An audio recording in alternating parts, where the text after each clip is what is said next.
Sallallahu ala Muhammad,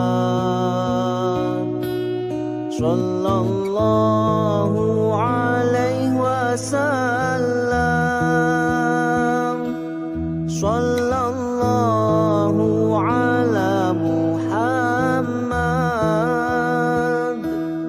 sallallahu alaihi wasallam. Bismillahirrahmanirrahim. Assalamualaikum warahmatullahi wabarakatuh.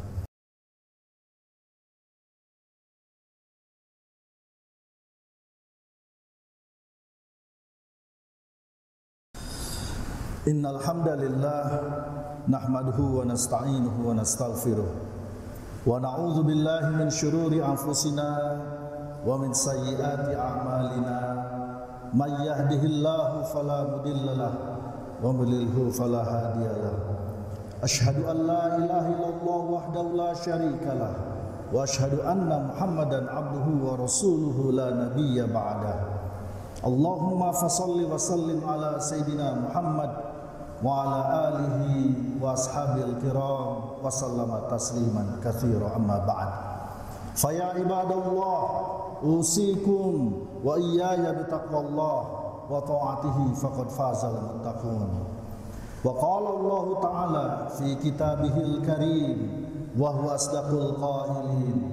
A'udzu billahi minasy syaithanir rajim. Bismillahirrahmanirrahim. Wa man a'rada an dzikri fa inna lahu ma'isyatan dhanka wa nahsyuruhu yaumal qiyamati a'ma. Shadaqallahul azim. Hadirin sidang Jumat rahimakumullah. Alhamdulillah, dengan izin Allah kita pada tahun ini diberi kembali kesempatan untuk memasuki bulan suci Ramadan, bulan yang penuh dengan keberkahan dan keutamaan. Dan hari ini Allah memberikan kesempatan kita untuk bisa masuk di hari yang kedua di bulan ini, atau di Jumat pertama di bulan yang penuh dengan keagungan ini. Tentu saja sebagai orang yang beriman, tugas kita adalah bagaimana memanfaatkan seoptimal mungkin fasilitas yang Allah berikan melalui ibadah di bulan Ramadan ini. Jangan sampai kita tidak bisa memanfaatkan dan optimalkannya dengan baik, karena tentu akan sangat merugi kalau orang keluar dari bulan Ramadan tapi tidak mendapatkan predikat takwa, melainkan hanya mendapatkan rasa lapar dan haus semata. Mudah-mudahan kita semua termasuk di dalam kelompok orang-orang yang bisa meraih predikat takwa, karena orientasi dari ibadah di bulan suci Ramadan ini pada dasarnya adalah la'allakum tattaqun, yaitu dalam rangka meraih predikat takwa. Karena itulah hadirin sidang Jumat rahimakumullah, di antara hal yang perlu untuk kita lakukan dalam rangka meraih takwa, dalam rangka melakukan proses detoksifikasi terhadap ruhiyah kita, karena puasa ini pada dasarnya adalah proses detoksifikasi jasmani dan ruhani. Kalau jasmani saya kira sudah bisa dijelaskan dengan berbagai macam pendekatan teori yang ujungnya mengkonfirmasi sabda Nabi yang mengatakan bahwa sumu tasihhu, ya, berpuasalah kalian maka kalian pasti akan sehat. Nah, yang perlu untuk kita perkuat di samping detoksifikasi secara jasmani adalah detoksifikasi secara ruhani. Dan di antara hal yang harus kita lakukan dalam rangka membersihkan jiwa kita ini adalah bagaimana kita bisa membersihkan dari racun dunia. Dan di antara racun dunia yang sangat luar biasa besar itu adalah racun yang bernama harta. Kenapa? Karena hari ini kita banyak melihat orang berlomba-lomba mengumpulkan harta tapi tidak pernah memperhatikan aspek halal haramnya. Orang sekarang semakin tidak canggung untuk melakukan kegiatan-kegiatan yang bertentangan dengan ketentuan Allah, dan bahkan melakukan pelanggaran terhadap hukum positif di negara kita tercinta. Karena itulah kita perlu melakukan proses detoksifikasi terhadap harta ini, Sehingga cara pandang kita, ruhiyah kita, nalar hati dan pikiran kita akan senantiasa menempatkan harta hanya sebagai alat, bukan menjadi tujuan yang harus diraih dengan menghalalkan segala macam cara. Karena itulah bulan Ramadan ini memfasilitasi proses detoksifikasi harta ini melalui upaya ibadah dalam bentuk ibadah berbagi. Baik berbagi yang sifatnya wajib maupun berbagi yang sifatnya sunnah, berupa zakat maupun juga infak, sedekah dan wakaf. Karena itulah di antara nama bulan Ramadan ini adalah Syahrul Jud. Apa itu Syahrul Jud? Syahrul Jud adalah bulan berbagi. Ya, karena memang Ramadan ini adalah tempat untuk berbagi. Allah memberikan ruang yang begitu luas kepada kita untuk berbagi. Karena itulah sebagai orang yang cerdas, yang memiliki komitmen kuat ini untuk meraih takwa, maka kita perlu memanfaatkan momentum bulan Ramadan ini dengan mengembangkan semangat berbagi yang kuat. Inilah momentum kita untuk memperkuat, memperbanyak kuantitas dan kualitas sedekah kita. Karena ternyata sedekah itu memiliki banyak dampak, memiliki banyak efek yang sangat luar biasa. Misalnya dalam salah satu hadis, Rasulullah SAW mengatakan, as-sadaqatu tudfi'u ghadabar rabbi wa tamna'u mitatassu. Jadi rupanya sedekah ini punya dua dampak. Pertama adalah untuk meredam murkanya Allah Subhanahu wa taala. Tudfi'u ghadabar rabbi.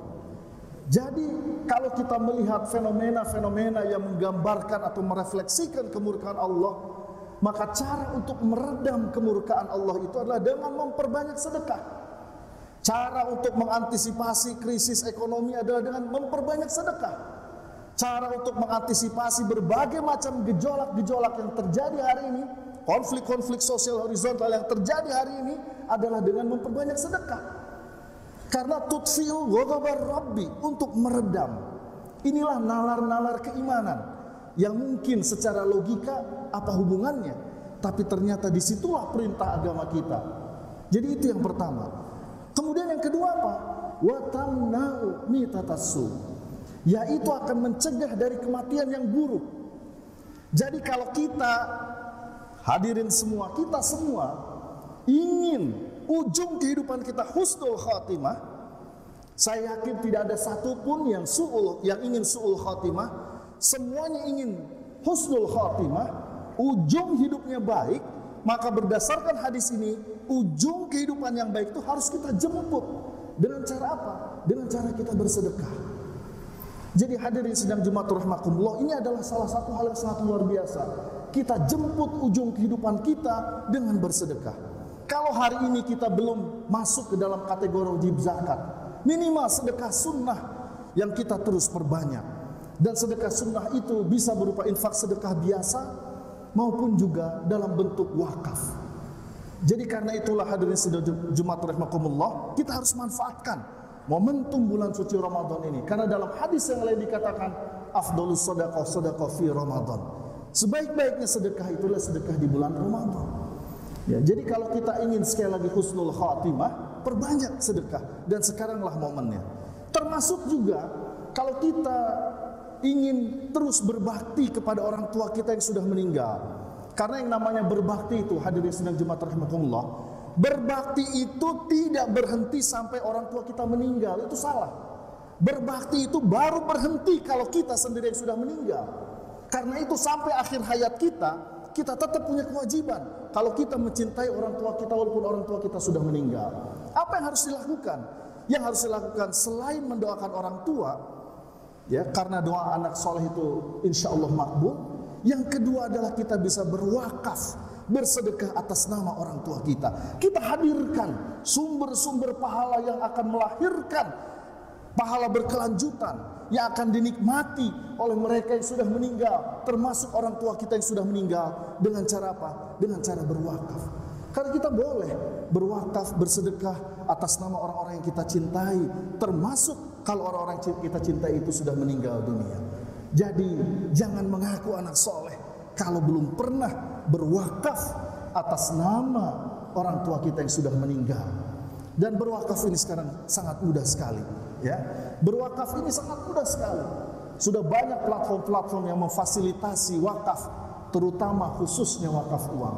Dengan konsep wakaf uang, maka siapapun dengan latar belakang apapun dia bisa melaksanakan wakaf sesuai dengan kemampuan dan kapasitasnya. Kalau di hari biasa mungkin wakafnya 20.000, karena untuk orang tua mungkin minimal 100.000. Mungkin bagi guru besar misalnya, tentu 1 juta, 2 juta, 3 juta itu jauh lebih baik, adalah untuk orang tua kita. Dan jangan lupa, setiap harta yang kita sedekahkan itu, insya Allah akan mengganti. Selain mendapatkan pahala berkelanjutan, di dunianya juga akan dibalas.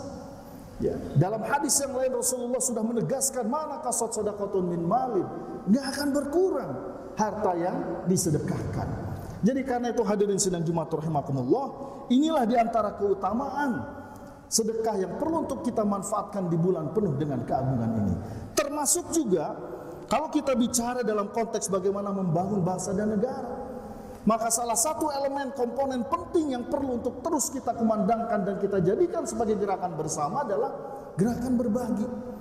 Karena gerakan berbagi ini akan mengundang pertolongan dan rahmat dari Allah Subhanahu wa taala. Akan ditutup berbagai macam pintu-pintu keburukan. Karena di dalam hadis yang lain Rasulullah SAW mengatakan, as-sadaqatu tasuddu sab'ina baban minassu. Sedekah itu akan menutup 70 pintu keburukan. Jadi berbagai macam pintu keburukan itu akan ditutup dengan cara apa? Dengan cara kita bersedekah. Belum lagi secara sosial dan secara ekonomi, potensi dari gerakan sedekah ini sangat luar biasa. Karena itulah kita berupaya untuk mengoptimalkan potensi-potensi yang ada. Potensi zakat 327 triliun, potensi wakaf uang 180 triliun. Itu minimal. Sementara besarannya sangat bergantung pada komitmen kita.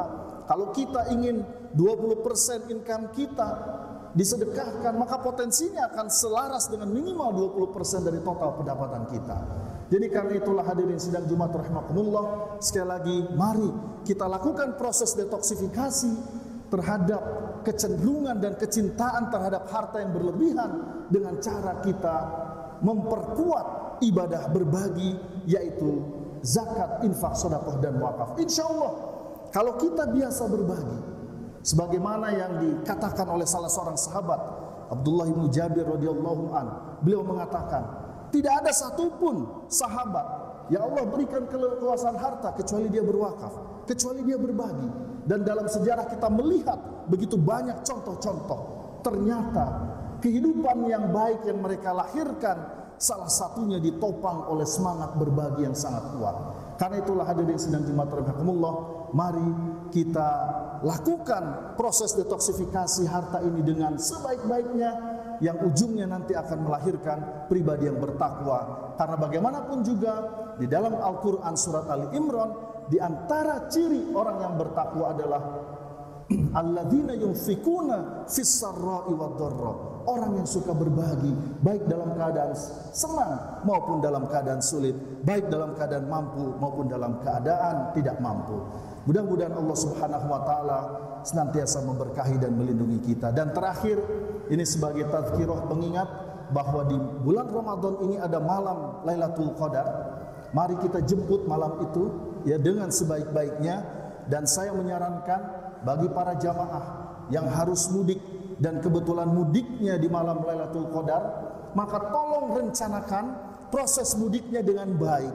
Kalau tengah malam masih berada di jalan, rencanakan untuk mampir di masjid terdekat. Hidupkan malam-malam itu, walaupun hanya 1 jam, mampir sebentar di masjid, lakukan sholat malam, lakukan ibadah ya secara optimal. Mudah-mudahan kita bisa mendapatkan indahnya malam Lailatul Qadar. Jangan sampai mudik menghalangi kita untuk mendapatkan malam Lailatul Qadar. Pendeknya, mari kita hidupkan malam-malam itu dengan penuh kesungguhan. Mudah-mudahan sekali lagi Allah menjadikan kita semua sebagai hamba-hambanya yang bertakwa. Ja'alanallahu wa iyyakum minal faizin al-aminin wa qur rabbighfir warham wa anta khairur rahimin.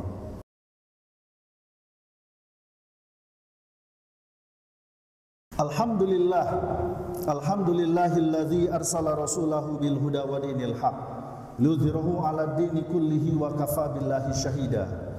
Asyhadu an la ilaha illallah wahdahu la syarikalah wa asyhadu anna Muhammadan abduhu wa rasuluhu la nabiyya ba'dah. Allahumma fashalli wa sallim ala sayyidina Muhammad wa ala alihi wa ashabil kiram wa sallama tasliman katsira amma ba'd. Ya ayyuhalladzina amanu taqullaha haqqa tuqatih wa la tamutunna illa wa antum muslimun. Innallaha malaikatahu yusholluna 'alan nabi ya ayyuhalladzina amanu shallu 'alaihi wa sallimu taslima. Allahumma shalli ala sayyidina Muhammad wa ala ali Muhammad kama shallaita ala Ibrahim wa ala ali Ibrahim wa barik ala Muhammad wa ala ali Muhammad kama barakta ala Ibrahim wa ala ali Ibrahim fil alamin innaka Hamidum Majid. Allahumma ighfir lil muslimina wal muslimat wal mu'minina wal mu'minat al ahya'i minhum wal amwat innaka sami'un qaribun mujibu da'wat wa ya qadiyal hajat. Rabbana zalamna anfusana wa illam taghfir lana wa tarhamna lanakunanna minal khasirin. Allahumma ja'alna min ibadikas salihin waj'alna min ibadikas syakirin waj'alna min ibadikal mukhlasin waj'alna min ibadikal muttaqin waj'alna min ibadikal muhsinin waj'alna min ibadikal munfiqin waj'alna min ibadikal waqifin waj'alna min ibadikal muzakkin waj'alna min ibadikar rasyidin. Rabbana taqabbal minna innaka antas samiul alim wa tub alaina innaka antat tawwabur rahim. Rabbana atina fid dunya hasanah wa fil akhirati hasanah wa qina adzaban nar. Sallallahu ala sayyidina Muhammad subhana rabbika rabbil izzati amma yasifun wa salamun alal mursalin walhamdulillahi rabbil alamin. Ibadallah, innallaha ya'muru bil adli wal ihsan wa ita'i dzil qurba wa yanha 'anil fahsya'i wal munkari wal baghi ya'idzukum la'allakum tadhakkarun wa la dzikrullahi akbar. Aqimis shalah. Sallallahu ala Muhammad sallallahu alaihi wasallam. Sallallahu ala Muhammad sallallahu